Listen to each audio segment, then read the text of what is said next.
కేవలం ఇంకో 10% మాత్రమే మిగిలింది. కానీ దాన్ని పూర్తి చేస్తే కేసీఆర్కి మంచి పేరు వస్తుందని చెప్పి చేస్తలేరు. కానీ చెయ్యాలని చెప్పి కూడా మనం కోరాల్సిన అవసరం ఉన్నది. మీకు ఒక్క మాటలో చెప్పాలి అంటే, ఒకనాడు దాశరథి గారు నా తెలంగాణ కోటి రతనాల వీణ అన్నారు. కేసీఆర్ గారు నా తెలంగాణ కోటి రతనాల వీణ మాత్రమే కాదు, కోటి ఎకరాల మాగాణ అని చెప్పి 2014-15లో గ్రాస్ ఇరిగేటెడ్ ఏరియా 62 లక్షల ఎకరాలు మాత్రమే ఉంటే 2023 నాటికి 1,60,00,000 ఎకరాలకు తీసుకొని పోయి 1,00,00,000 ఎకరాలు మరి కొత్త ఆయకట్టు తెచ్చింది కేసీఆర్ గారి నాయకత్వం.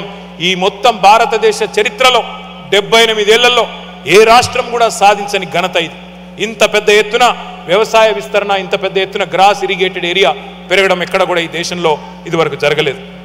అట్లాగే 2015లో 2 పంటల కలిపి సాగు విస్తీర్ణం ఆనాడు 1,31,00,000 ఎకరాలు, 2 పంటలు, యాసంగి వానాకాలం పంట కలిపి. అదే 2023 నాటికి 2 పంటలు కలిపి 2,29,00,000 ఎకరాలకు నీళ్లందించి పంజాబ్ను తలదన్ని, హర్యానాను తలదన్ని వరి ధాన్యం ఉత్పత్తిలో భారతదేశంలో నెంబర్ 1గా నిలిచింది మన తెలంగాణ అనే మాటను మీకు గుర్తు చేస్తా ఉన్నా. రైతు బంధు గురించి నేను మీకు గుర్తు చేయాల్సిన అవసరం లేదు. 11 దఫాలుగా 73,000 కోట్ల రూపాయలు, ప్రపంచంలోనే largest DBT, largest direct benefit transfer scheme Rythu Bandhu, 73,000 కోట్ల రూపాయలు. మీ భాషలో చెప్పాలి అంటే దాదాపుగా $7+ బిలియన్, $7.5 బిలియన్ మరి వాళ్ళ రైతుల ఖాతాల్లో వేసిన ఒకే ఒక్క నాయకుడు కేసీఆర్ గారు. అట్లాగే వ్యవసాయ విస్తరణ జరిగింది. మీ అందరికీ తెలుసు, 2014లో భూముల విలువ ఒక్కొక్క చోట ఒక్కొక్కలాగా ఉన్నప్పటికీ యావరేజ్గా 5-10 లక్షలు ఉన్నది కూడా 10 రెట్లు పెరిగిన పరిస్థితి. తెలంగాణలో చాలా మంది సంపద పెరిగింది. NRIలు కూడా చాలా మంది, మీరు కూడా అక్కడ పెట్టుబడి పెట్టిన వాళ్ళు ఉన్నారు. చాలా మంది భూములు కొన్నారు, భూముల మీద పెట్టుబడి పెట్టారు. సంపద ఎంత పెరిగిందో నాకంటే బాగా మీకే తెలుసు. ఒకనాడు బతుకు తెరువు కోసం వలసలు పోయిన తెలంగాణ బిడ్డలు ఇవాళ కొత్త దృశ్యం కనబడతా ఉన్నది. మన తెలంగాణ పల్లెల్లో ఇవాళ బీహార్ నుంచి, జార్ఖండ్ నుంచి, ఒడిస్సా నుంచి, ఇతర రాష్ట్రాల నుంచి, పక్క రాష్ట్రాల నుంచి కూలీలు వచ్చి మన పొలాల్లో పనిచేసే పరిస్థితి వచ్చింది.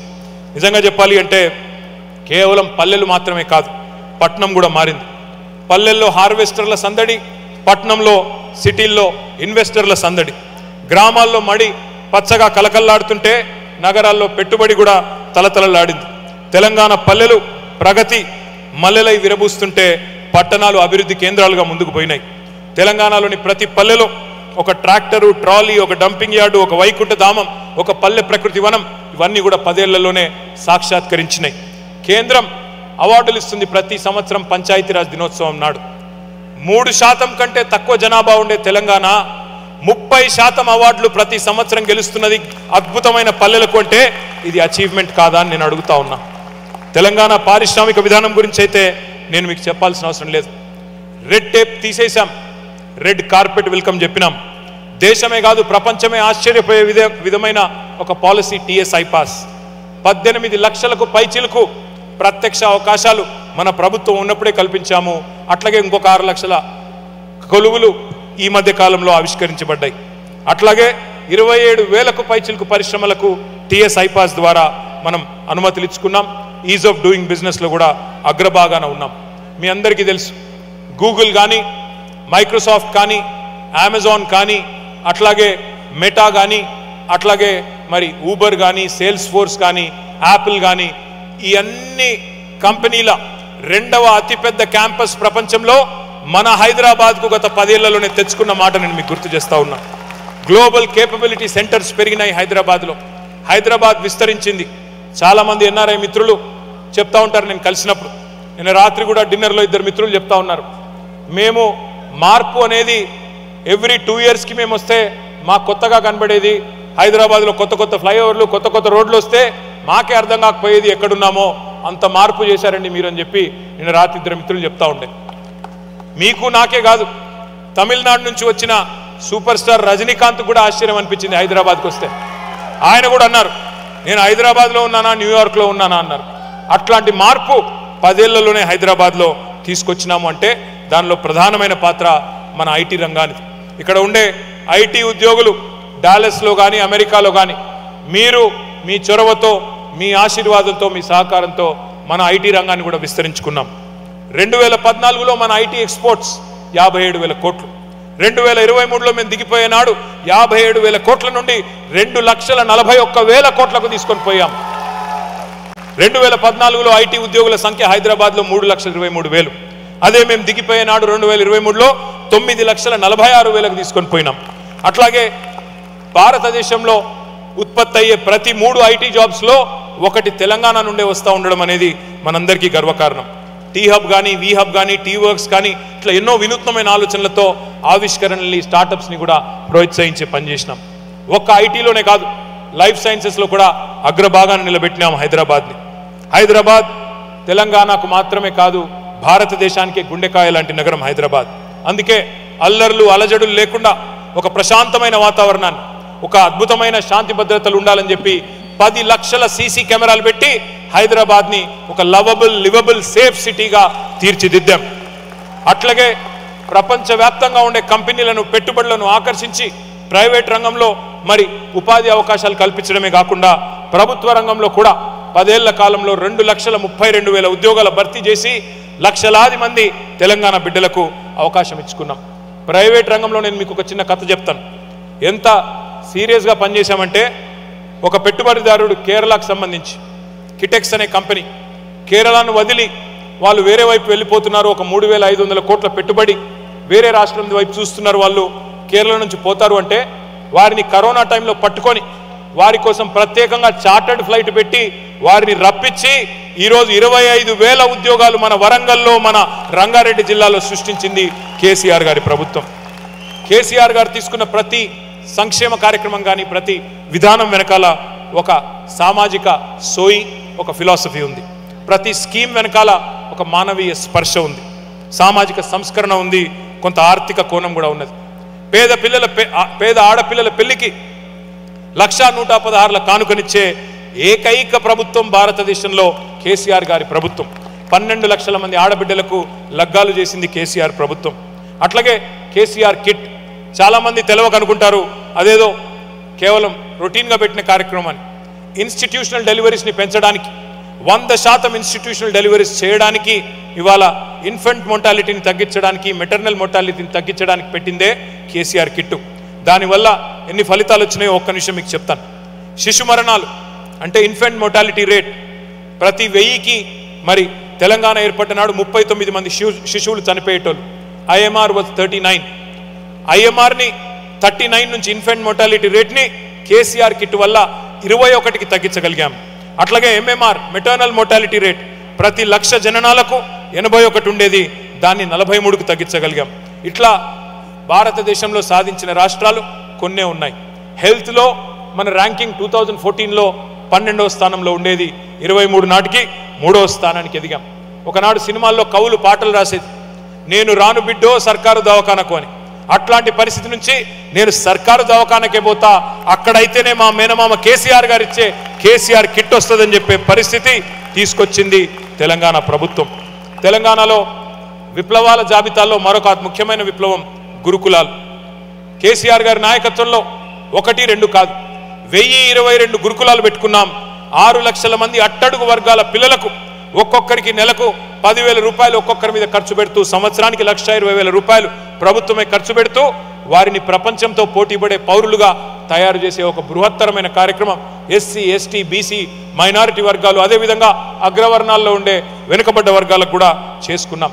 కేవలం గురుకులాలే కాదు, భారతదేశం మొత్తంలో ఏ రాష్ట్రంలో ఈ రికార్డు లేదు. జిల్లాకు ఒక మెడికల్ కాలేజు, జిల్లాకు ఒక నర్సింగ్ కాలేజ్ ఉన్న ఒకే ఒక్క రాష్ట్రం తెలంగాణ.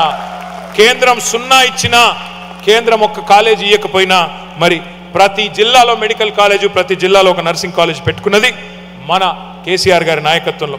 బయట దేశాలకు పోయే విద్యార్థుల కోసం, విదేశాలకు వచ్చి చదువుకునే పిల్లల కోసం ఒక్కొక్కరికి 20 లక్షల రూపాయల స్కాలర్షిప్తో 8,000 మంది పిల్లల్ని చదివించింది కేసీఆర్ గారి ప్రభుత్వం.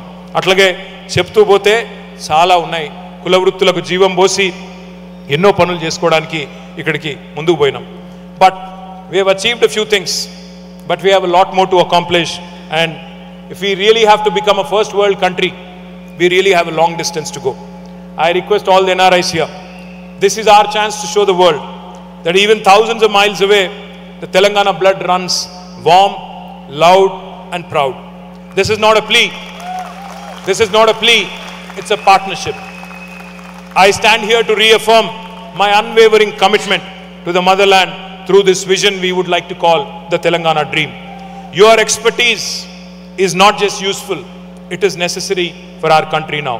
Your return back to India may not be physical, but let it be emotional, let it be intellectual, let it be financial, and let it be knowledge. From the Telangana that was to the Telangana that is, from Telangana being a demand to now being a destination is an inspiring story to the world. From the Telangana that was, where we were rich in culture but poor in opportunity, to the Telangana that is, we witnessed a magnanimous transformation under KCR's administration. From irrigation to innovation, from Mission Kakatiya to T-Hub, our roots are strong and our wings are wide. ఇక్కడ ఉండే విద్యార్థులు కూడా చాలామంది ఇక్కడ ఉన్నారు. వాళ్ళు నాకు తెలుసు, నేను కూడా ఇక్కడ చదువుకున్న విద్యార్థిని అమెరికాలో. ఇక్కడ ఇవాళ ప్రస్తుతం ఈ దేశంలో ఉన్న పరిస్థితుల దృష్ట్యా కొంత తెలుగు రాష్ట్రాలకు సంబంధించిన విద్యార్థులు, మన భారతీయ విద్యార్థులు ఇబ్బంది పడుతున్నారని చెప్పి నిన్న మొన్న కొంతమంది మిత్రులు చెప్తా ఉన్నారు. వారికి నాదొకటే సూచన. ఇంగ్లీష్లో ఒక సామెత ఉంది, tough times never lost but tough people do. ఈ ఇబ్బందులన్నీ కూడా తాత్కాలికం. మీ అమ్మా నాన్నలు ఎన్నో ఆశలతో మీ తల్లిదండ్రులు మిమ్మల్ని ఇక్కడికి పంపారు. ఇలాంటి సమస్యలు వచ్చినప్పుడే గుండె నిబ్బరంతో ఉండాలి. మీకు అండగా బీఆర్ఎస్ ఉంటుంది. అవసరమైతే ఇక్కడే ఒక లీగల్ సెల్ కూడా ఏర్పాటు చేసి మీకు అండగా, ఇక్కడ విద్యార్థులకు అండగా కూడా మేము నిలబడతామని చెప్పి కూడా నేను మీకు విజ్ఞప్తి చేస్తా ఉన్నా. ఒక అన్నగా ఒక సోదరుడిగా ఇక్కడ ఉండే స్థానిక ఇమిగ్రేషన్ లాయర్లతో కూడా మేము మాట్లాడి అవసరమైతే ఒక ప్రత్యేక లీగల్ సపోర్ట్ కూడా మీకు అందజేస్తామని చెప్పి కూడా కేసీఆర్ గారి దూతగా నేను మీకు అభయం ఇస్తా ఉన్నా.